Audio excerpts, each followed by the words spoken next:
Howdy, everyone. I'm Wyatt Watson. Welcome back to another episode of Through the Gears as we get set for the second race in Kansas. And this time it's for the playoffs. And I'm excited to share my picks with you for this weekend as we go back to the Heartland. Caleb Barnes joins the show once again, his second time of the season on the show. And it's going to be a wild one for sure. We've had photo finishes here in the past. We've had great racing throughout the field, but there's going to be plenty of opportunities with drivers that might not even be the favorites in this one to pull out a victory. Maybe a playoff upset is on order as well. We'll see as we get into it, and I'm excited to bring y'all in. Thanks you for watching on YouTube. Thank you for listening on Spotify and all of the audio platforms. Let's get into it as we go through the gears. Joining me now is Colonel Sanders. No, I'm just kidding. Joining me now is Colonel Sanders lookalike Caleb Barnes today. Caleb, it's been a while since you're on the show. Got a lot going on right now with what you're looking like, but at the same time, I'm excited with what we got going on in Kansas this weekend. How you doing? And can you explain how you look right now to the people watching on YouTube? Yeah, thanks for having me, Wyatt. I guess a little background. I'm working in Kentucky. I work at a news station in Kentucky, and of course, Kentucky is the home of KFC. So every year they have the World Chicken Festival, and that includes a Colonel Sanders lookalike competition. So if you want to see the full thing, what I was fully up to, you can catch that on my day job. It's LEX18 News. That story will be coming out probably Friday afternoon, evening, and you can find that on the website if you're not inside the Lexington market. But yeah, that's the reason why I look like I do right now, and why it caught me right at the exact, I don't know if you want to call it the wrong moment or the right moment. Maybe it was meant to be. So, hey, I'm thankful that you're on the show. It's been a while since Nashville. We were talking before we got on. It's been rough on our side trying to find good bets, but hey, I'm just glad I'm in the presence of a legendary lookalike right now for the show, and definitely. I'm about to say Halloween has come a month early. Is what I was thinking. So yeah, pretty much. But yeah, so I'm excited. Let's get in. Kansas, man. It's one of the best. It's probably my favorite next gen track right now. It's going to be the most exciting track in my opinion for I think the playoffs. It's always a exclamation factor, especially in the second round. However long we have these playoffs, as we've learned throughout today. But minus that, the winner of last week comes into it, or last time we were here that comes into it, it's Kyle Larson, who's really been good on the spring race, and he's 4-1 going in this race. But Caleb, I just got a sneaky suspicion that, from the last time I took Larson at Bristol, I know that was more of a tire deal. This time, Larson's numbers in the fall don't really back up what he performs in the spring.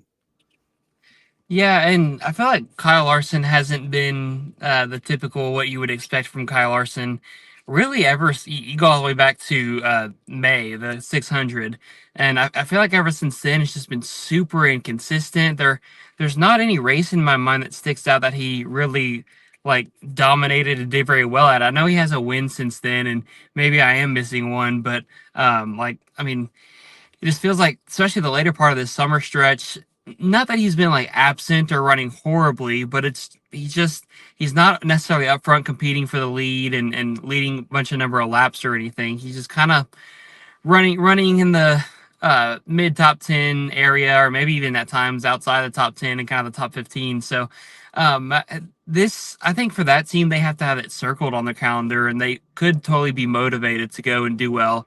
But at the same time, that team hasn't given me a ton of confidence over the last couple weeks and months leading into it. So I don't know. It could go either way. I could see it being a good rebound for Larson and the 5 team. They also, it's weird. It's like Kansas and then the Roval. You don't really I know Larson's stats are really good at Kansas, especially in the spring, but then you don't think about him a ton in the fall. And then the Roval is a road course, whatever. You don't don't know how often you think about him there either, but he has a couple wins there too. So he could pop off around a 12 win this week at Kansas for sure. Yeah, it's certainly possible. I mean, I say possible. He's going to be a favorite, and we're going to have to watch him all weekend. But I see more of this race as a Toyota race, or even, I mean, we had Ross Chastain win here last year in the fall, a non-playoff contender, which there's plenty of those to go around as well here at Kansas from what we saw last time in the spring. But I want to highlight the guy right behind him in a league with his own in terms of the odds, Denny Hamlin at 6-1. Former winner in the fall, has done great at Kansas in the past, even in the next gen era, especially. I feel like Hamlin. I mean, he did well in the last round. He's coming off, of course, New Hampshire and shaking off Ty Gibbs a little bit of that teammate drama. But I don't know if that's going to really, like, unless Ty Gibbs is slow and is a lap car and wants to take it out in Kansas of all places, a high speed oval. Regardless of that, 6-1 is, I think, an incredible value you get for Hamlin at a track he's so well at. Yeah, and I mean Hamlin's one of those kind of instead of Larson being kind of cold for the last couple of months, Hamlin's doing the old Katy Perry, hot and then cold, and then hot and then cold, and Yes, and he you're now. it's yeah, he snaps in and out of it really quick, and so it's like just whenever you're starting to cool on Denny Hamlin, be like, oh well, he had trouble at Bristol and New Hampshire, he was good there, but then like wasn't he had stuff with Ty Gibbs that kind of maybe overshadowed it a little bit. And just whenever you start to think like, oh, Denny Hamlin's starting to lose his mojo, he gets it right back. And I think Kansas is a great place where, as good as Toyotas have been there, I think Denny's definitely going to be one to watch, as good as he's been on the mile and a half this year. And I do think that's a great value for him. Yeah, I think it's incredible value, like I said, and with that, I mean, afterwards you don't really you have someone close to him. You have a couple extra triple digit numbers. I'll just spill them off. You have Ryan Blaney, last week's winner at plus 750. He's very undervalued, but just he's right where he needs to be, and he's floated plus 750 about every oval. And New Hampshire, he just busted out, and here comes Team Penske again in the later part of the season where they need to get it right. And coming off a win, we've seen Team Penske pop off wins in the playoffs when it mattered. Remember Joey Logano's legendary, I think, second round in 2015, I believe, or when he won a couple times, spun out Matt Kenseth here at Kansas. I feel like this is a point where Blaney can pop off and get off a couple of wins. They have William Byron at 8-1, kind of looking for some kind of momentum. And then someone else who I really have an eye on as well, Christopher Bell at 9-1, qualifies well here at Kansas. Again, Toyota is so dominant at this track. But out of those three, Caleb, who interests you the most? I think probably William Byron's the guy that interests me the most as far as out of those guys who's had the best race speed on mile and a halves. And really, this one, I mean, I do go back to looking at those mile and a half tracks, and it's crazy to think that we haven't raced on one like a true mile and a half, I believe, since Charlotte. Like Nashville was kind of, you kind of like could consider that one a mile and a half or something like that. But I mean, Byron was really fast on most of the mile and a halves to start the year. I know Hendrick wasn't great at Darlington to start the playoffs. That's another intermediate track, technically not a true, I guess, mile and a half's a little shorter if we're gonna play the technicality game. But I mean, I think Byron has had the best race speed on mile and a half out of anyone in the field, and I think he's always been great at Kansas. And I keep looking at Kansas as one of those places that's kind of surprising that he hasn't had a Cup Series win yet, as well as he's run there. So that's kind of who I'm looking at. But yeah, I mean, the top drivers I keep thinking of for like, I think even of that Nashville race, it was Byron, Blaney, and Hamlin all up front racing, battling for the win with each other there. And Hamlin's been at the front of a lot of these mile and a halves as well. But yeah, out of those three, I believe you mentioned Bell, Blaney, and Byron. I think Bell will be fast in qualifying. So if you're putting down some qualifying bets, definitely put something on Bell. But as far as looking at the race day, Byron's the guy I would ride with. Yeah, I don't hate that. I could see him coming up and finding that win for sure. I'm just my guy here in this area is Christopher Bell. If I were to go with someone here at 9-1, again being fast in qualifying, it's just a matter of putting a whole race together for those guys. But in the meantime, there's even guys below that have shown speed even in the last race here at Kansas, and we have former winners here in the fall race as well, like a Tyler Reddick at 12-1. Chase Elliott looked fast in that prime right in that Amazon Prime car at 15-1. Chase Briscoe's been on a tear in 15-1 as well. He just hasn't. This is one of his weaker tracks, I would say. But the 19 team has done well here in the past with Martin Truex Jr. And then to close that out, I mean, Ross Chastain, also a former winner, the defending winner of the Hollywood Casino 400 at 20-1.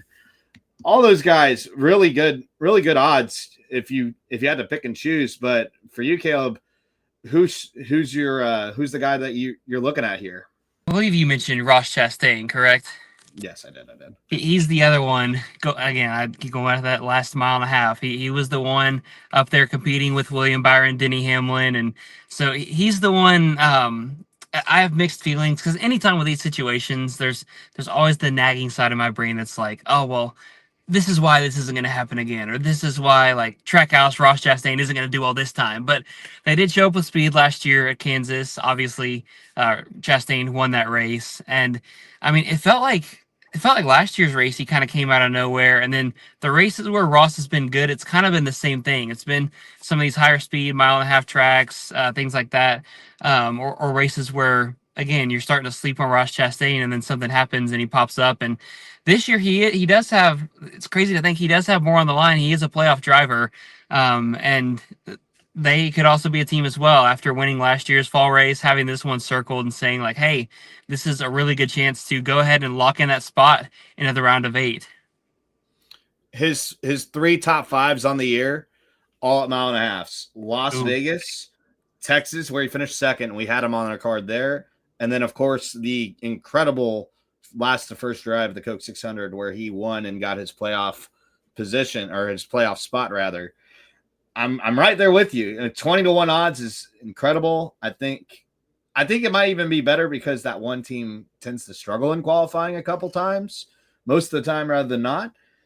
And that's off of Bet Rivers, by the way.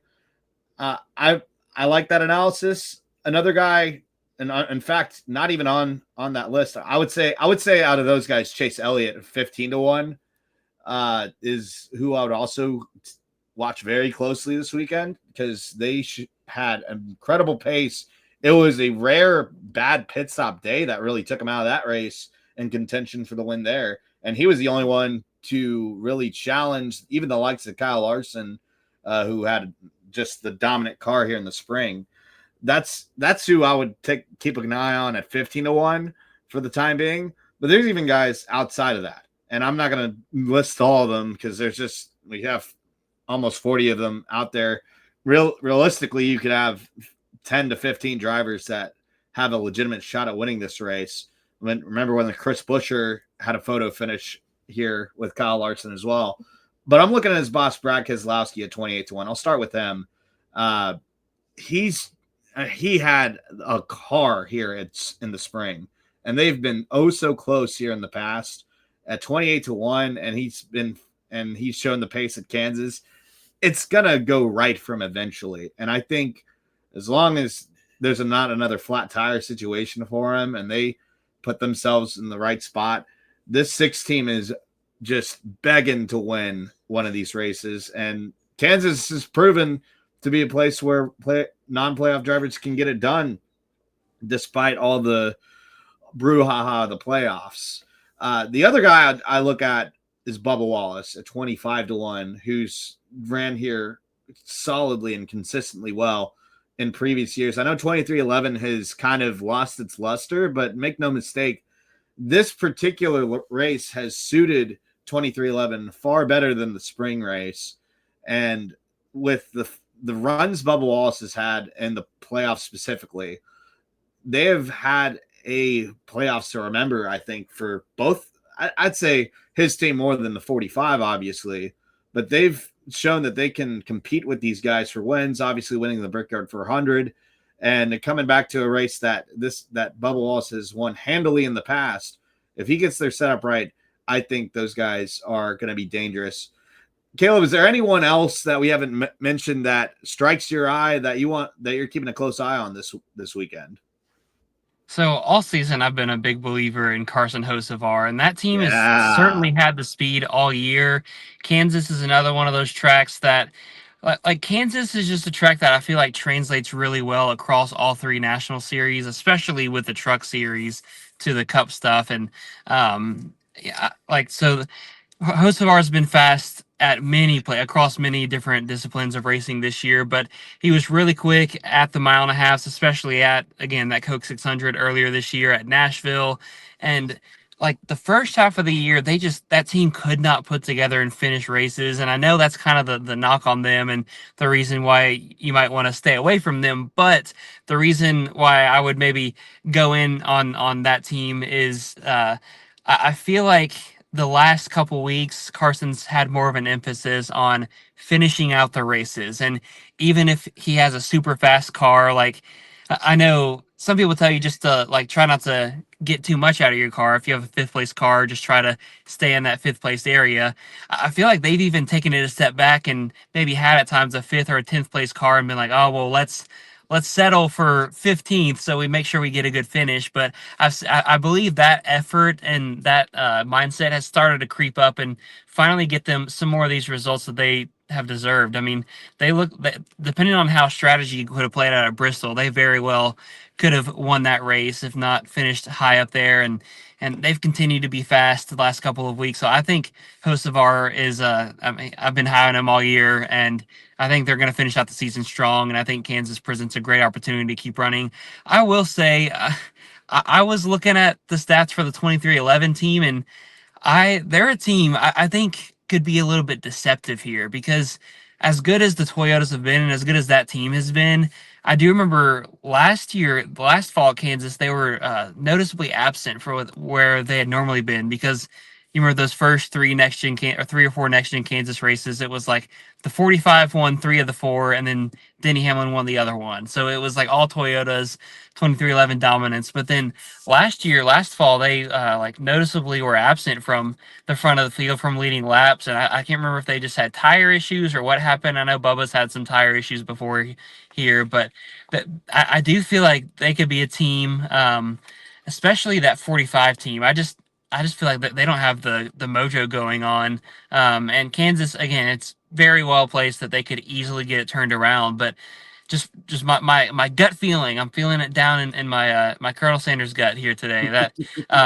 I just feel like they might be a little bit deceptive, and everybody's going to be expecting them to run well, and they might not do quite as well as people would expect or hope.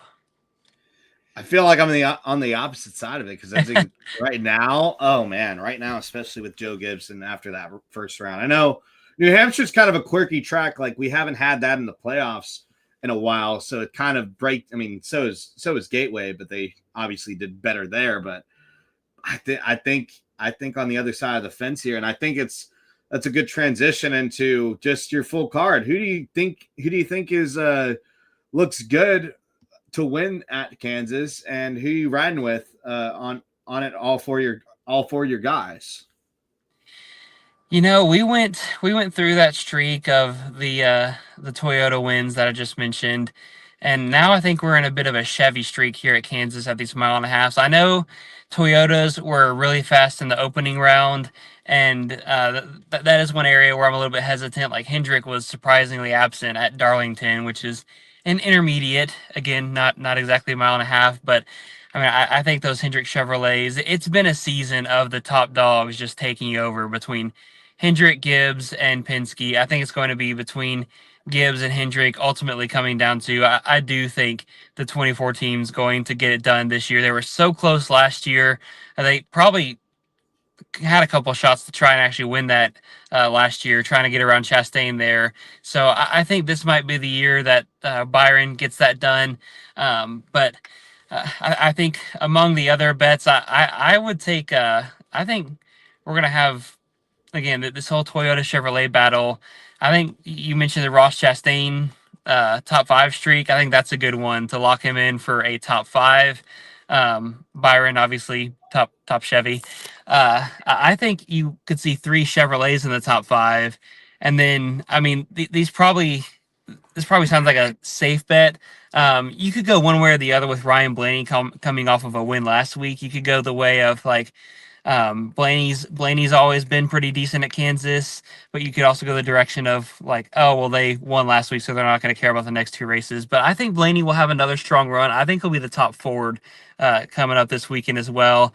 And then uh, top Toyota, I think that one's a toss up between Chase Briscoe and Denny Hamlin. I know you like your guy Christopher Bell earlier, but I think Briscoe's shown some serious playoff speed. I think this is an opportunity for them to get up and compete. But ultimately, I've got Hamlin as my top Toyota. Oh yeah, Blaney, Hamlin, both are favorites for top Ford and Toyota. Um, I know I'm Toyota's just going to be going with all the easy picks. yeah. No, you're fine. I definitely. I'm a safe better, Wyatt. No, you're good. You're good. That's how I sold all that chicken. I bet. Yeah. Hey, it's as sure as that good Kentucky Fried Chicken. Absolutely. I had Christopher Bell last week, and look where I did have Barry last week too. Oh my gosh. I was if I had actual action on that. I would have been so sad about that. But anyway, we've been close. We're good. Good Lord. I think four races in a row that we just haven't hit the winner. We're going on race 4 now this weekend.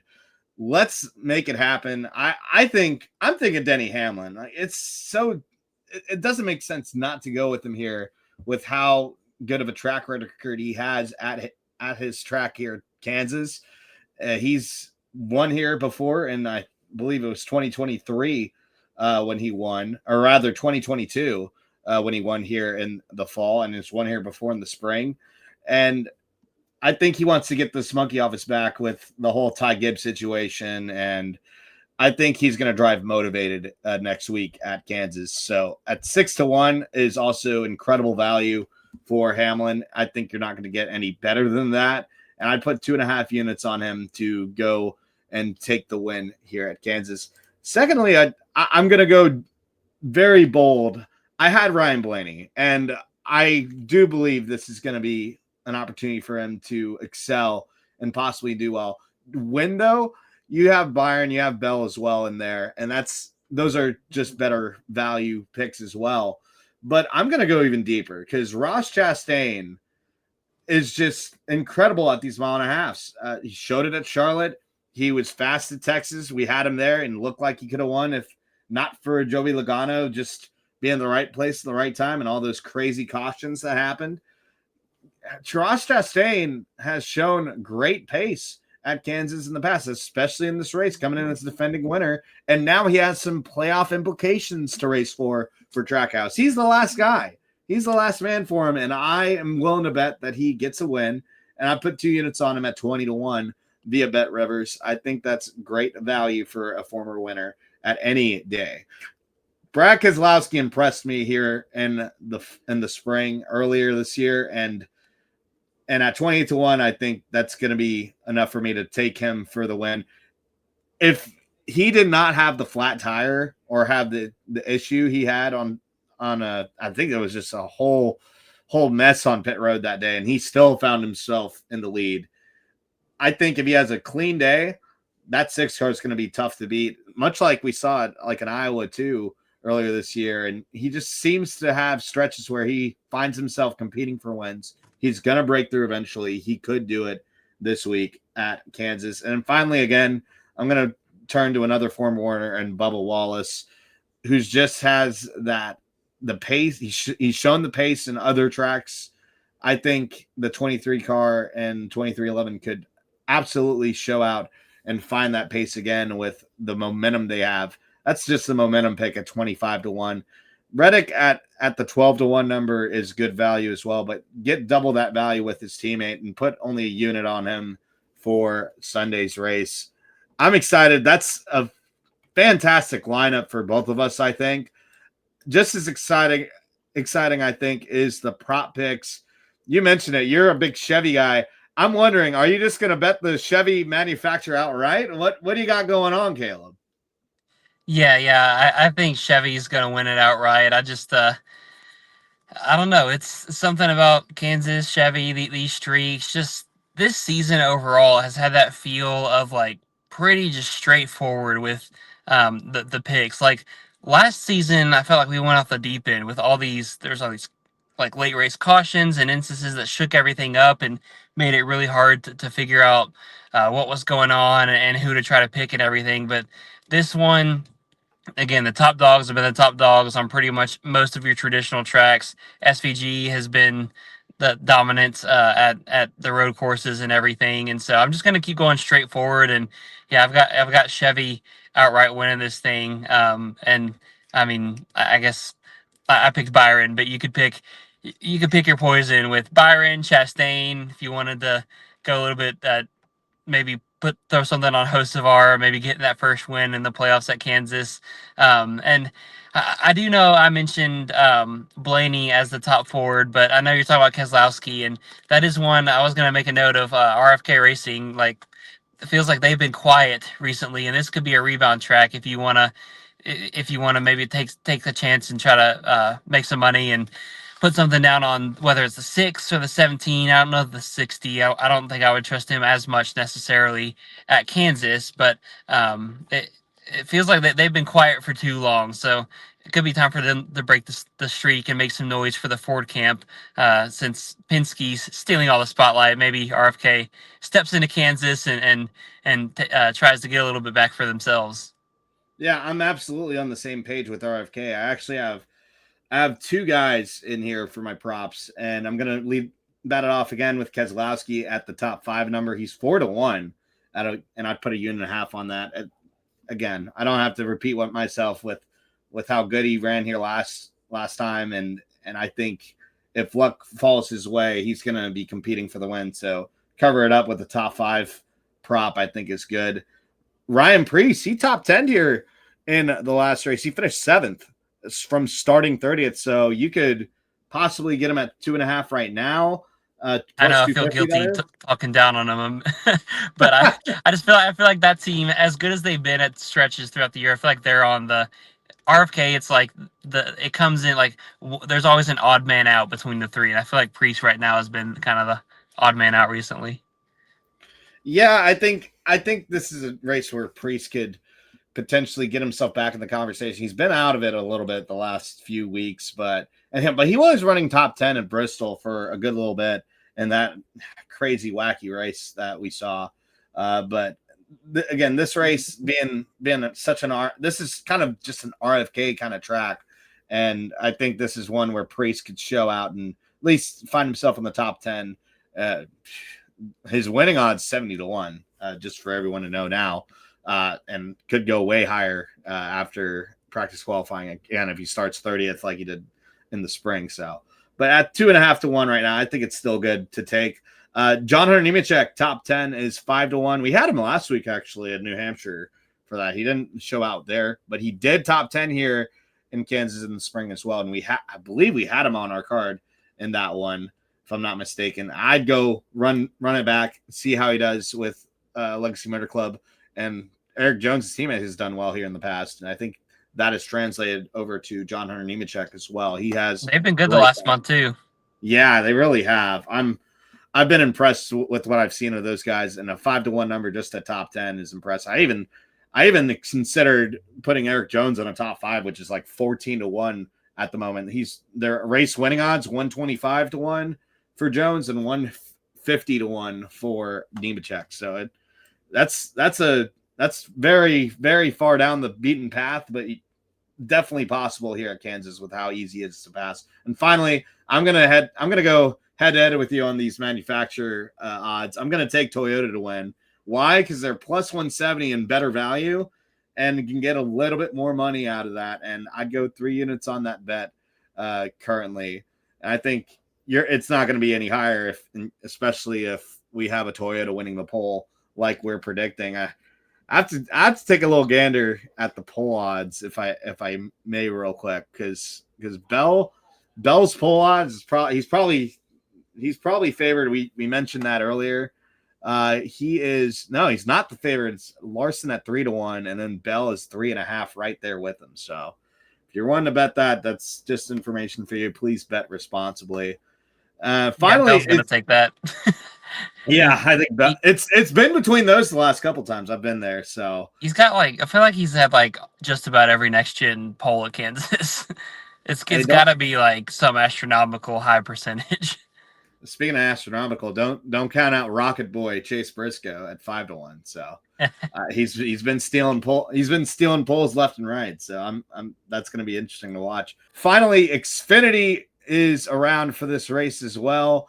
Obviously, you got Connor Zilic, who's just been tearing it up. What 9 wins now for him and that car, and it's been just a dominant force in that series. But for you, Caleb, he's favored at 2-1 as I'm talking. Who do you think can even challenge him? We have Allgaier at 3-1, and others are just 9-1 or higher.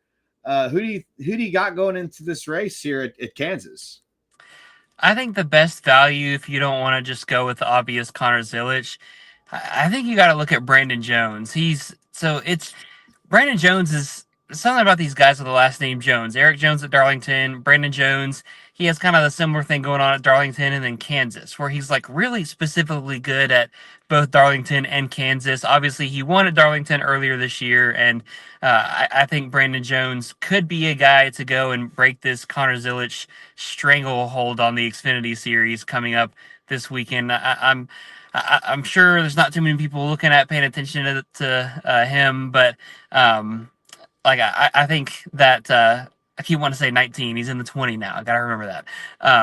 But I do think Brandon Jones is going to be really good, and I think he could have a shot. That I would put him as a top 5 lock, honestly. But I mean, I think you could bet him outright for the win as well, and get a pretty good value on that because he's always been good at Kansas and he has a couple wins there as well. So he's the guy that I would look at. Not I know that's surprising to not look at any of the junior motorsports guys as fast as they've been. I think basically over Connor Zilic's last dominant couple of months, I think Sam Mayer is the only other guy that's won an Xfinity race that win at Iowa. So, but yeah, Brandon Jones is the one that I would look at to say all that. I'm about to say I know Zilla's officially won, but Parker Clickerman Well, won yeah, that race. yeah, Oh yeah, but yeah, no we all Mayer. know. Yeah, facts. That was so good to see. But yeah, Mayer at 9-1. I'm not so sure he's gonna find the way with the Haas factory team out there. I think if you want to get another guy, I know he hasn't ever won per se at any of this at any Xfinity race yet.